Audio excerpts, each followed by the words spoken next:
morning, afternoon or evening, guys, depending where you are on this crazy world. Hope you're having a wonderful day. I am back today with another New Age review video. I've had a lot of demand for these since the first one that I did. So a lot of you have been sending emails in telling me to look at certain people's videos, and I've had quite the morning going over some of them, and God, some of them are so cringe, it's really difficult to even just sit there and listen through some of them.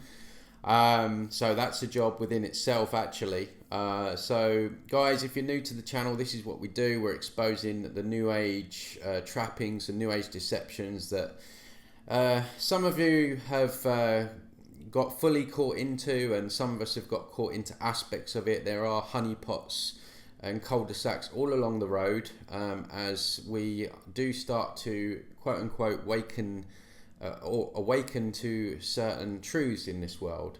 So it's all been planned, set out, this Luciferian doctrine.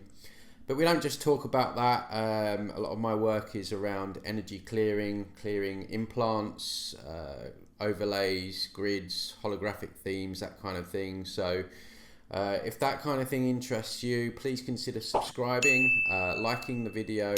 If you are already subscribed, please consider clicking the bell notification button, because I am being shadow banned and my videos might not show up on your feed.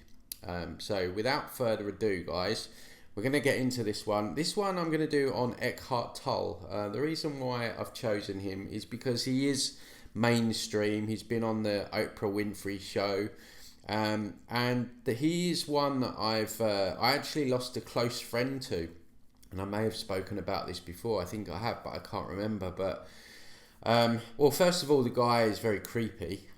He looks reptilian almost. Very creepy voice. There's something that's really off about his energy. So that's the first thing that stands out with him. Other than being completely mainstream.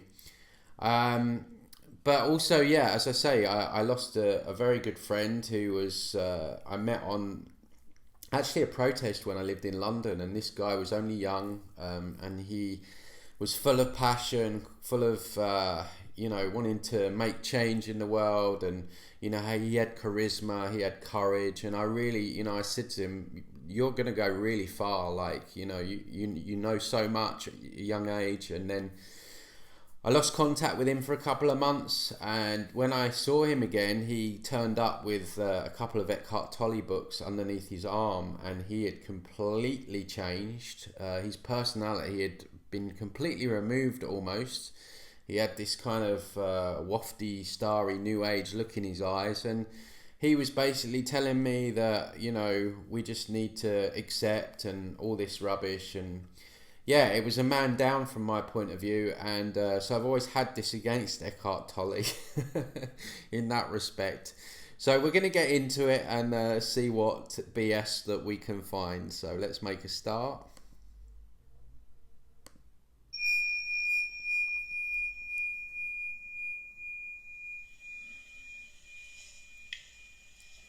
Creepy.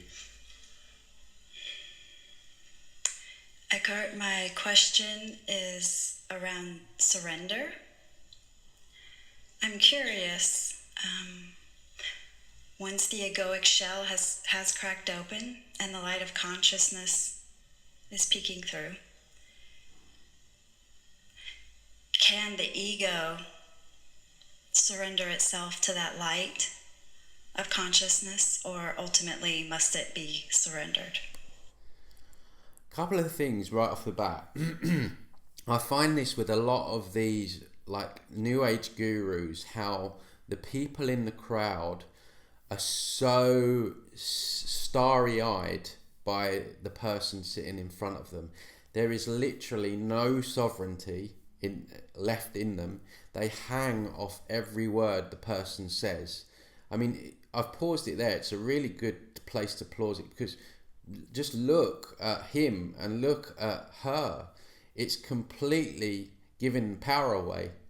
And now I'm not saying that certain people don't have insights or answers, or, you're listening to me now.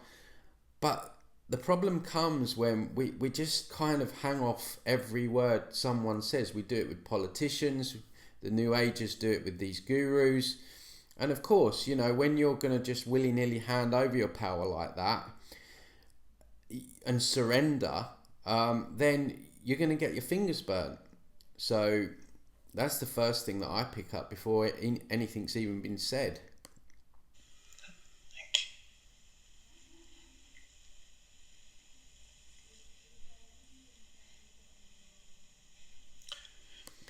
I have to take a lot of time to speak, build up the apprehension before the line of wisdom comes out.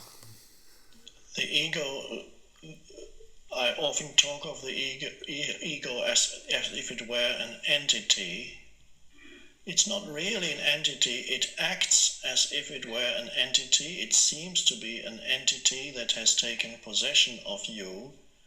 But ultimately, what it is, it's only a particular way of your mind to function, an identification with the mind. Right, a couple of things to pick up on here. We have the typical New Age demonization of the ego. Okay, to be able to function in a reality such as this, with all the things that we have to do, we have to go and earn a living, we have to put a roof over our head, we have to interact with toxic people, we have to create, you need a healthy ego. Okay, this whole idea of destruction of the ego is destroying a part of you. It's destroying a part of how you were created. It's a complete bypass. That we need our ego. I mean, human beings, we are creative beings. We are the writers, we're the poets, we're the storytellers, we're the artists, we're the music makers. And without an ego, we wouldn't have any kind of get up and go to do any of those things, to create anything. And we know that they fundamentally hate creativity. That's why they're trying to stamp it out of schools, and it lacks funding, art and all of this. So without an ego, we would have no get up and go, and we would turn into, like many of these New Agers turn into, just a wet lettuce. And the other reason why they want to stamp out the ego, because if you have no ego, you're almost taking out the care.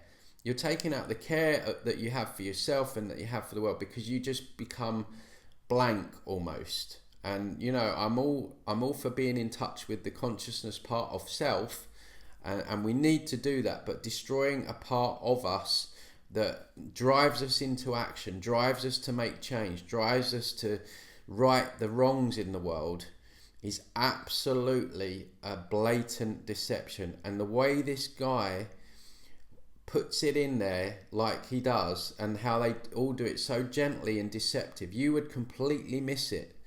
And this is why it's so dangerous, because they dump in the punch bowl. They make things sound so lovely when actually what they're telling you is very dangerous. So the ego itself is that dysfunctional way in which the mind works. And when that comes to an end, the dysfunctional way cannot put an end to its own dysfunction. It can only dissolve when awareness arises. Awareness is not thought. Awareness is consciousness prior to thought, and you realize that you are that, and whatever the mind produces. Just on a side note, can you imagine how boring life would be if everyone was like that? Imagine, you go out and you meet your friends and you've just got this empty shell of a person. Everyone's just, just a complete Borg, like no expression, no independent thought. What a boring world that would be. And again, you know, the more I go into this new age stuff, the more I realize how they want to try and take away individuality. You know, there's a lot of talk of oneness, and, you know, maybe on a level we are all connected, but I think there is a massive destruction of the individual expression as well. Like, they don't want people expressing their own individuality, and we all have gifts, we all have strengths, and if we all rock up like this guy, you know, we're just like boxing up all our gifts and, you know, never saying anything. It's just, it would be completely boring. And says are thoughts, but the thoughts are then no longer endowed with a sense of self, and that's the end of the ego. When you no longer identify with every thought that comes, that's the end of the ego. So that...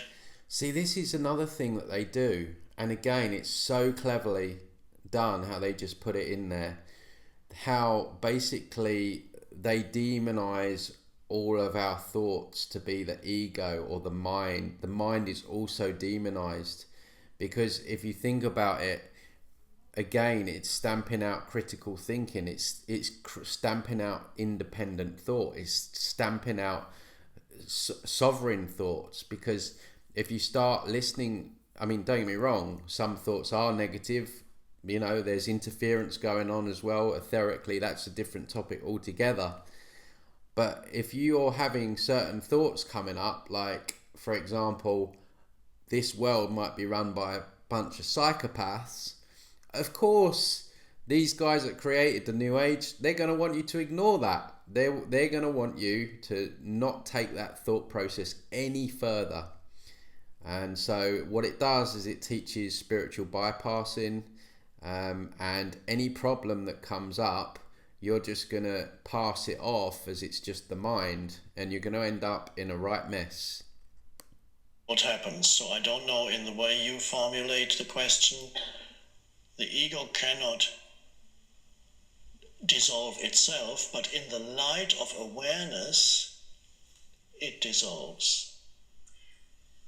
Then what is that willingness? That willingness? She looks like she's under a spell. It's so creepy.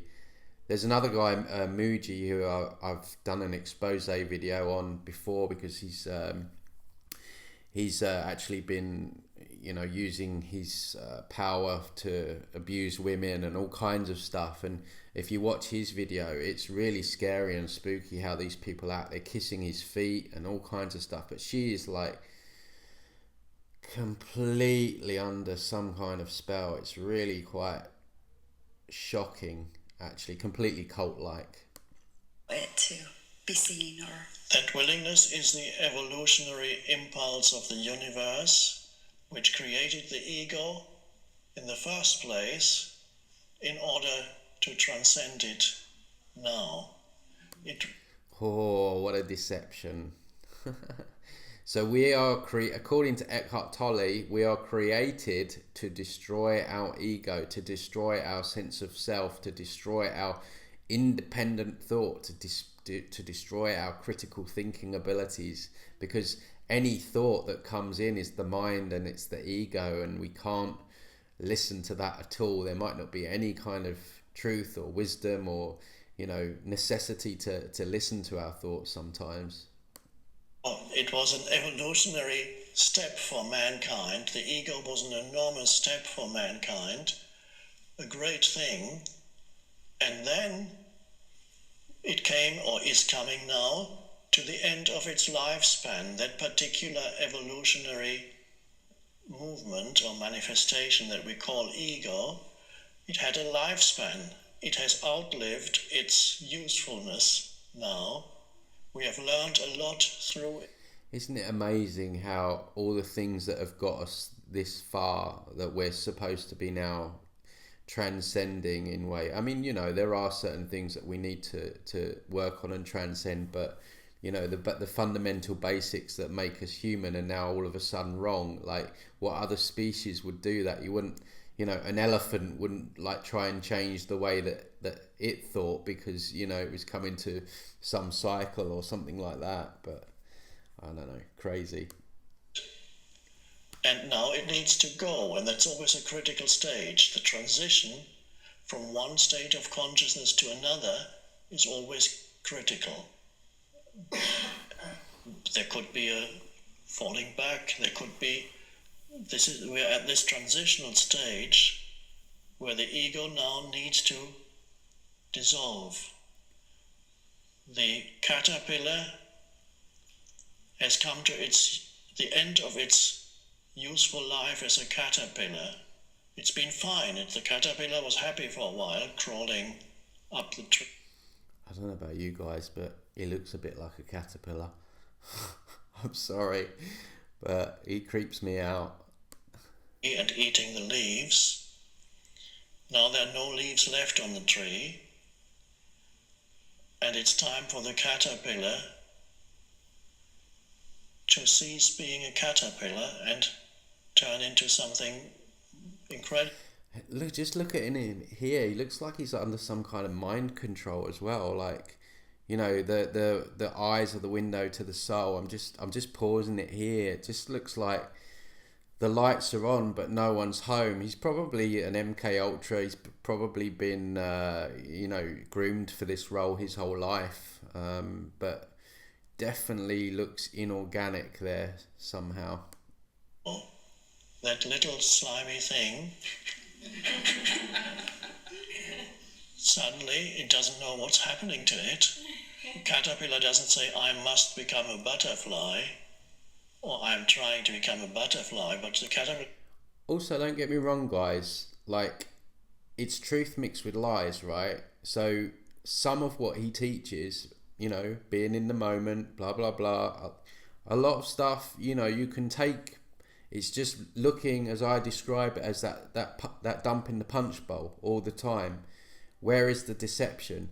Because these people are always 70% truth, 30% lies. And it's the lies that will really put us off our path and cause a lot of problems long term, individually and collectively. Suddenly notices that crawling is becoming more and more difficult. And it's looking for leaves. It's eaten all the leaves of the tree, so there's nothing else to eat anyway. If it doesn't change now into a butterfly, it'll die. So that's what's happening to humans. The shift to a different evolutionary level or dimension. This is us being here, that's all part of it. It's part of the shift. The butterfly is emerging. Again, playing into people's desperation to get away from here, which, I've said before, I understand it's very difficult being on this planet, very challenging. I'm sure all you guys watching this, sometimes you just had enough. And you can almost see it in this woman here. She's probably very traumatized. She's probably had so much trauma in her life. I actually feel really sorry for her. Probably been searching for answers, and Eckhart Tolle comes along and says, look, do you know what, you don't have to listen to those thoughts that are coming up, those feelings are coming up. It's your ego, it's your mind, just ignore it, and everything's going to be okay. And then what will happen is 2 or 3 years down the line, she'll have a crash, and she'll never end up getting anywhere, never end up healing, never end up transmuting anything. And she certainly won't be taking any action in the world, because all her thoughts that come into her mind are ego, apparently, and that needs to be destroyed, according to our friend Eckhart. Right here, the caterpillar is not totally gone yet. It's the transitional period. Thanks. Even you can notice in every one of you, sometimes you're still a caterpillar, and at other times you're already a butterfly. Present. Oh dear, pass me the sick bowl. Just cringe, really is. It just, ugh. Aware, non-reactive, aligned with the present. Non-reactive, you know, so dangerous, so dangerous. So according to Eckhart, if you break your leg, you shouldn't get any help. You just don't react to it. You know, this is a fundamental deception in the new age. What you resist persists. You know, you don't attract more of it in. You attract more of it in by resisting it and not dealing with it. And this is what they want you to believe. They want you to believe that your mind needs to be ignored, and any kind of evil you see in the world or anything in your own life that you need to change, you should just ignore. Moment. Well, guys, there you go. So yeah, it was quite a good one to break down, so hopefully you enjoyed that. I will keep on going with this series. So yeah, that's it, guys. So yeah, if you like the video, again, please like, subscribe, press the bell notification. My website, transcendingtimes.org. If anyone's interested in sessions, stuff like that, working with me one-on-one, energetic healing, inner child stuff, I'll leave the links in the description below. But yeah, I'll see you on the next one, guys. You take it easy. Bye bye.